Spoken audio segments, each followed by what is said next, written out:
Palavra Final, com Alexandre Garcia, direto de Brasília.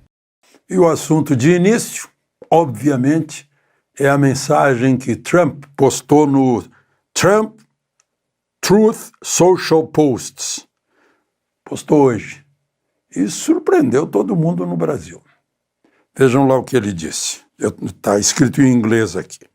O Brasil está fazendo uma coisa terrível no tratamento com o ex-presidente Jair Bolsonaro. Eu tenho observado, como tenho observado o mundo, que eles não estão fazendo nada além de persegui-lo. Dia após dia, noite após noite, mês após mês, ano após ano. Ele não é culpado de nada, exceto de haver lutado pelo povo. Eu conheci Jair Bolsonaro e sei que ele é um líder muito forte que realmente ama seu país. E também é um negociador muito duro em assuntos comerciais entre países. A sua eleição foi muito apertada e agora ele está liderando as pesquisas. O que estão fazendo não é mais nem menos que um ataque a um oponente político. Muitas vezes eu estou acompanhando isso de perto. Aconteceu comigo, eu entendo muito disso, aconteceu 10 vezes mais e agora o nosso país é o país mais quente do mundo.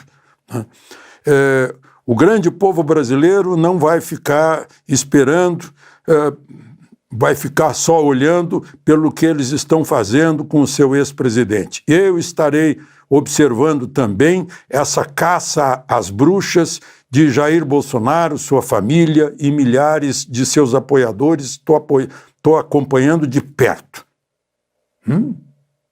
Soou como um aviso, hein? O único julgamento que deveria acontecer é aquele julgamento pelos que votam no Brasil. Isso se chama eleição. Deixem Bolsonaro, abandonem, parem de incomodar Bolsonaro, em outras palavras, assim, numa tradução livre. Foi esse aviso aí, olha, eu estou observando, eu estou vendo o que estão fazendo. Aí Bolsonaro respondeu: recebi com muita alegria a nota do presidente Donald Trump. Convivi por 2 anos com o presidente Trump, onde sempre defendemos os interesses dos nossos povos e a liberdade de todos. Esse processo ao qual respondo é uma aberração jurídica. Aí ele pôs a tradução no inglês, né? Lawfare. Clara perseguição política, já percebida por todos de bom senso. Agradeço ao ilustre presidente e amigo. Vossa Excelência passou por algo semelhante. Foi implacavelmente perseguido, mas venceu para o bem dos Estados Unidos e dezenas de outros países verdadeiramente democráticos. Sua luta pela paz, justiça e liberdade ecoa por todo o planeta. Obrigado por existir e nos dar exemplo de fé e resiliência. Jair Bolsonaro. Resiliência é quando a pessoa vai lá embaixo e volta. Né? E o que aconteceu nos Estados Unidos é que, com todos os processos, a Suprema Corte disse o seguinte: o supremo julgamento numa democracia é feita pelo povo, que é a origem do poder. O povo é que decide se a pessoa merece ou não receber os votos. Né? E deixaram que o povo decidisse, e o povo decidiu por Bolsonaro. Bom, lá no Supremo, ninguém quis responder, para o assunto não ficar girando todos os dias. Né? Essa história de Trump dizer, olha que eu estou observando vocês. O que seria isso? Parece um aviso, porque Trump tem uma caneta que, numa ordem, ele enquadra qualquer autoridade estrangeira, já enquadrou até o Ministério Público do Tribunal Penal Internacional, né? O procurador-geral de lá, já enquadrou a autoridade de governo da Venezuela, da Nicarágua, se não me engano, a lei Magnitsky, né? Aqueles que invadem direitos humanos em outros países, aquelas autoridades. E elas ficam impedidas de entrar nos Estados Unidos, de ter bem nos Estados Unidos, de transacionar com qualquer empresa que tenha sede nos Estados Unidos, ou que tenha filiais nos Estados Unidos. Bom, o pessoal do Supremo não quis se pronunciar. Eu vi lá uma informação de que, foi no G1 que eu vi essa informação, de que um ministro riu, dizendo que só merece risada a fala de Trump. Aí o presidente Lula não entrou, quis que o assunto continuasse e respondeu. Ele disse: a defesa da democracia no Brasil é um tema que compete aos brasileiros. Opa! Ele está reconhecendo que o Trump está tentando defender a democracia no Brasil.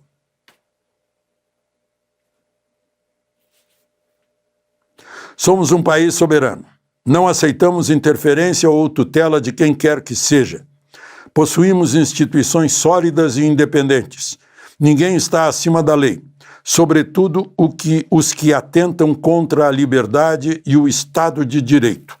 Aí ele acrescentou, né, baixou um pouco o nível e acrescentou dizendo que quem quiser dar palpite, né, que vá dar lá na... Como foi? Que vá dar no seu próprio... Quem deu palpite na sua vida, vai dar palpite na sua vida e não na nossa. Interessante, né, ele dizer isso, porque ele deu palpite mais do que isso, tirou aquela senhora Nadine Heredia, lá de Lima, Peru, com um avião da Força Aérea Brasileira, para fugir da justiça peruana, no dia em que ela estava sendo condenada à prisão. E agora, na condição de chefe de Estado, agora foi visitar uma condenada que está cumprindo pena e segurou os argentinos chamam de cartel, uma espécie de painel escrito Cristina Libre, né? Foi uma interferência. Ele está dizendo isso. Mas também, ministros também se pronunciaram, ministros de Lula, né? A Gleisi, por exemplo, falou, o advogado-geral da União, que tem condição de ministro, falou, dizendo que qualquer tentativa de interferência será firmemente rechaçada. Eu fico pensando, como será esse rechaço firme? Já imaginou se fizerem um rechaço firme e eles desligarem o GPS? O país para mais que greve de caminhoneiro, né? Convém não brigar, porque tem que ser pragmático nesse caso. Olha, o nosso vizinho do norte é a maior economia do mundo, é o maior poder militar do mundo, é o maior poder tecnológico do mundo.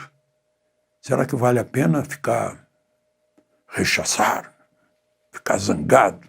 Né?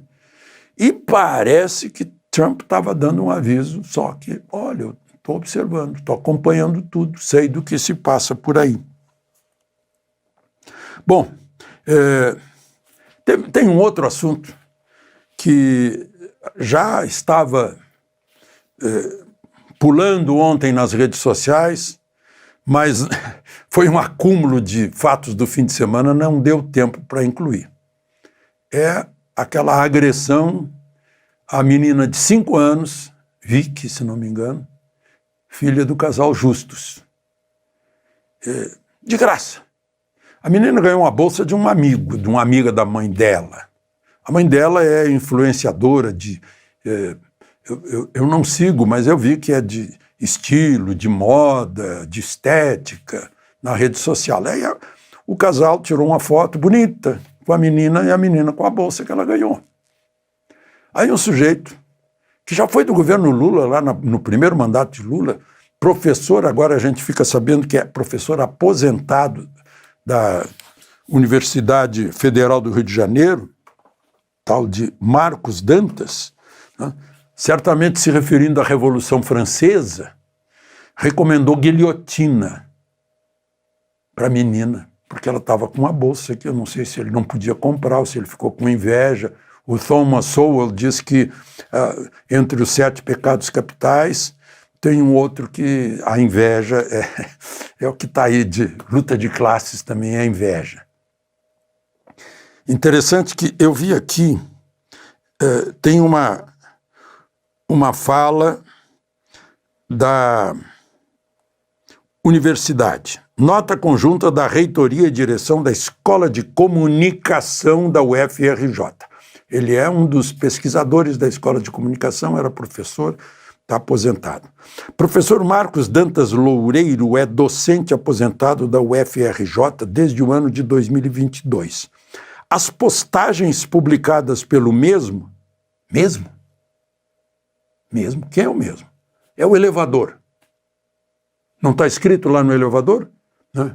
Antes de entrar no elevador, verifique se o mesmo está parado no seu andar. Então, mesmo é elevador.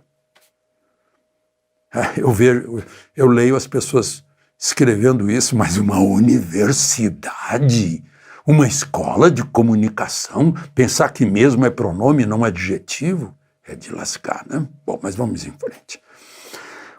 O mesmo em suas redes sociais digitais expressam suas opiniões pessoais, óbvio. A Universidade Federal do Rio de Janeiro e a Escola de Comunicação repudiam qualquer tipo de expressão de pensamento que incite a violência ou agrida a terceiros. A UFRJ é uma instituição historicamente comprometida com a construção de um projeto de nação, etc., etc. Esse é o tipo de censura que é natural numa democracia. As pessoas se voltarem e criticarem um agressor. Não precisa do Estado decidir. E a rede social toda se voltou contra esse sujeito que despertou outros.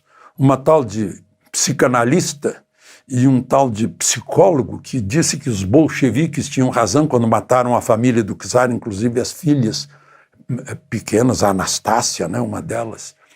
E todos eles se identificam como marxistas. Que coisa! Isso é discurso de ódio, não é? Pode ser ato antidemocrático também, né? Coisa incrível. E tem... Vamos ver se tem mais alguma coisa aqui que eu anotei sobre isso.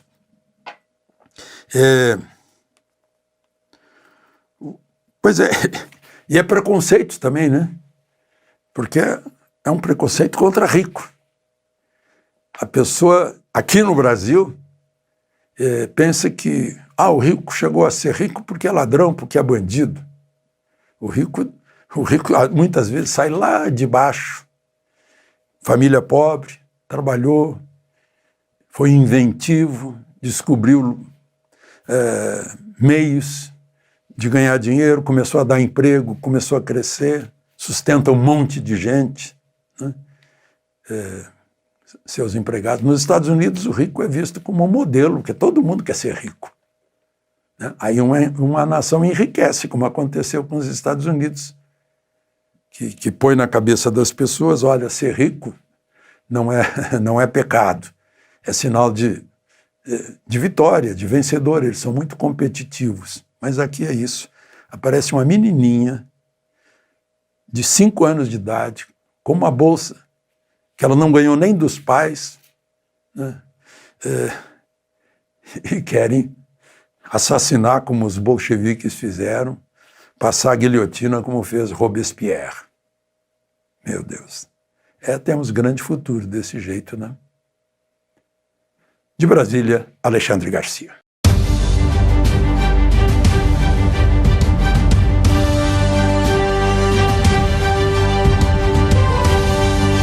A palavra final com Alexandre Garcia, direto de Brasília.